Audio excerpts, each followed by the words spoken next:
Hey guys, let's get back to talking about production and costs. So far over the last few videos, we've talked about the relationship between inputs and how much output can be produced. And we've looked at terms like the total product of labor, average product, and marginal product. And that tells you how much output gets produced when a firm is going to be hiring more inputs. And we've looked at labor as the input that changes. So I'm going to stick with the same example because now we're going to talk about costs. Right? So far we've talked about inputs and outputs. Now we're going to talk about when you hire those inputs, what is it going to cost you? So the next 3 or 4 videos, we're going to talk a lot about costs, the different kinds of costs, how your decision changes when cost changes, and everything in relation to that. So think about this example, and throughout the next few videos, I'm going to refer back to things in this example when we talk about different kinds of costs. And you as well, we've talked about the cost of machines, cost of labor, cost of raw materials, cost of leasing the building, cost of electricity. Think about all of those costs when I'm differentiating the different kinds of costs in this and the next few videos. All right, so far what you've learned is the relationship between inputs and outputs, the production function, right? So that you should be very clear on. One thing is that so far what we've learned is that there are different combinations of inputs that can yield the same output. So for example, from a previous, a couple of videos ago, what you see here is that if this producer hires the two combination of inputs is X1 and X2, they can hire 1 unit of X1 and 2 units of X2, or they can hire 2 units of X1 and 1 unit of X2 and get the same output of 3. So the question now becomes, what combination are they going to use? Right, so what we're going to assume is that they're going to use the combination which is going to cost them the least. So here's where cost comes in, and it fits in with what other things we've done so far.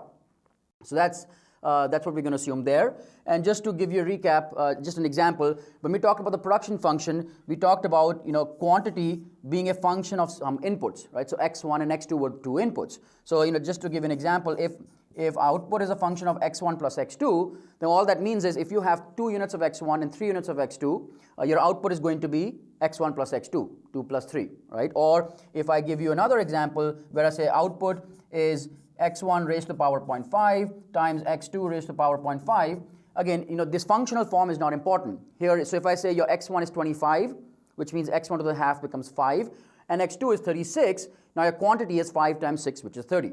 So that relationship we've seen and we've studied a lot. Now we're going to take a step forward and say what is going to happen to our costs when these things change. Right? So now we're going to look at the costs of producing when a particular producer is going to be hiring more inputs. All right, so like I said, we're going to assume that the producer is going to use the least expensive combination of inputs that they can get. In the next few videos, we're going to concentrate a lot more on the cost part of getting those inputs, and then finally we'll talk about how much they can sell the good for and how much they should produce. So this is very important, and we are going to address this over the next several videos. So keep this in the back of your mind when we are covering costs, which is going to take me about 3 to 5 videos, is the relationship between marginal product of labor, which again, if you're not comfortable, go review the last few videos, which says how much extra will an extra unit produce. So if I hire one more labor, how much more will they produce? What is the relationship between that? And now when we move forward to costs. So think about that, and we will address that over the next several videos as well. So let me first classify costs into a couple of different categories. And again, think about our baker, who I'm going to call Sidhu. He's going to be the owner of our baker, and the different costs that is incurred when he is running his business. So total fixed costs are costs that do not vary with how much output we produce. Right, so think of this as costs that there's a couple of different ways to look at that. Certain costs you incur when you're starting a business. You only incur that once when you're starting a business. So for example, if you need a license to run a bakery, then that's a fixed cost. Or another kind of fixed cost is one that you have to incur every month, but it's not dependent on how much you produce. So again, think about the bakery example. So if you pause the video and think about it and then come back. So in relation to our example, the lease on the building might be fixed. Right, so our baker, he can produce 0 cakes, or he could produce 1,000 cakes a day, but the lease or the rent he pays on that building is fixed. It's not going to change. It's not dependent on the amount of output he produces. Now, if he closes the business, that's a different question, but as long as he's leasing or renting the building, he has to incur that fixed cost. Another kind of cost is the total variable cost. Now, total variable cost is a cost which varies depending on how much quantity you're producing. So going back to our example, the amount of inputs our baker buys, the amount of people that he hires is going to be variable cost, because if he wants to produce more, he has to get more of those inputs. So those are the two basic classifications of costs, and then we can combine them and say that the total variable cost, sometimes you just refer to that as variable cost, and total fixed cost, which is FC, total cost is just a combination of variable and fixed cost. So you add up the two costs, variable and fixed, and that tells you what our baker's total cost is. But it's important to be able to differentiate between the two because we know it's going to be important when we are making our decisions in terms of how much to produce later on. All right, so now we have talked about long and short run. You should hopefully remember that in the short run, there are more variables that constrain us than in the long run. So in the long run, we can vary everything. We can close the shop and leave. But in the short run, we are constrained. So keep that difference in the back of your mind. And for this video, at least, we're going to assume that your costs are in the short run. So we are going to have some fixed and some variable cost moving forward in this video. So let's do an example. So let's say, Sidhu, our baker, he has to pay $1,000 per month for the lease or the rent of the building. And if he wants to hire more people, he has to pay $2,000 per worker that he hires. So depending on how many workers he hires, he'll have to pay more. But this is fixed. This does not change with how much he wants to produce. All right, so here is our relationship. This is the production function, which we've talked about plenty. As you hire more labor, how much they produce.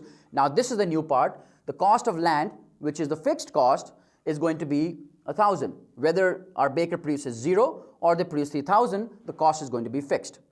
Variable cost, which is the cost of labor, is not fixed now, right? So that's going to be dependent on how many people Sidhu hires. So if we hire 0 people, what's the cost?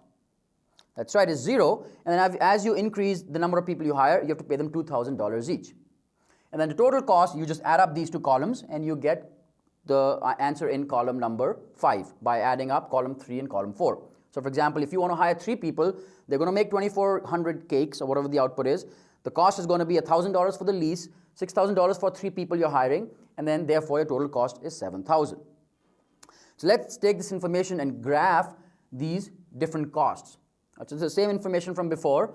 Now let's look at if you want to graph quantity on the x-axis and cost on the vertical axis, and that's the way we're always going to be graphing cost. So when we looked at the production function, we had labor on the x-axis and quantity on the vertical axis, right? So now we are graphing costs.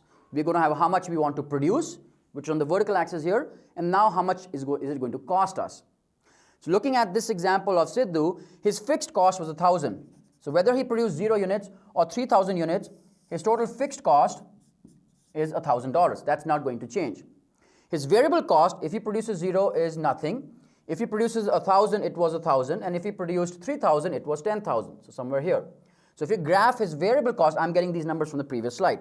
If you graph this out, then your variable cost is going to look like this. It's not the perfect graph, but you get the point. And to get the black line, which is the total cost, all you're doing is adding up FC and VC to get there. Right? So for example, if you take, for 2,000 units, it's going to cost me $1,000 for fixed cost, and whatever the number is for variable cost, and then you get that number there. So that's how we graph total cost, variable cost, and fixed cost. You might be wondering what is going to be the slope of these, and we will address that in the next video. But for now, just make sure you get the relationships between the two. Let me do one more example, then we'll conclude today's video. So here is a relationship between output. It's different numbers, just a different example. Let's say the fixed cost is $100, doesn't matter how much you produce. And your variable cost, so there's your fixed cost. It's a fixed horizontal line. Your variable cost is going to vary depending on how much output you're producing. So in the previous example, we looked at a specific number of people that we're hiring and therefore how much you're going to cost. Here, this can be anything, any variable cost. So this can include the cost of labor plus the cost of, let's say raw materials, how much eggs and how much flour Sidhu is going to be using. And then total cost is just going to be these two added up together. So if we graph variable cost here, it's going to start at 0 and it's going to go up. Again, we'll talk about the shape of this in relation to what we said about marginal product of labor, which is very important. So go review that if you don't remember. But for right now, I'm going to just say it's an upward sloping line. And then total cost, which is the addition of these two, is just you are adding up these two lines on the vertical axis, and you get something like that. So this is your fixed cost, this is your variable cost, this is your fixed cost, this is your variable cost, and that's your total cost. Total cost will always be above both of them. It'll start out at the same point as where the fixed cost starts, but it's going to go up and take the shape of the variable cost curve. And then the point where VC and FC intersect doesn't mean anything. All right, so just it's important to look at the relationships between the curves, not as much as it looking very complicated or anything like that. So hopefully you are comfortable in graphing and understand the concepts of fixed and variable cost, which is very important given the fact that we understand the relationship between the inputs and outputs, which is marginal product, average product, total product. That's very crucial. I'm going to assume that you know that now on. So now we've talked about total costs, which comprise of fixed and variable costs. So hopefully that makes sense. And in the next video, we'll talk about averages and marginal costs, and then eventually graph those and then put everything together in probably 2 or 3 videos. So review this and see you next time.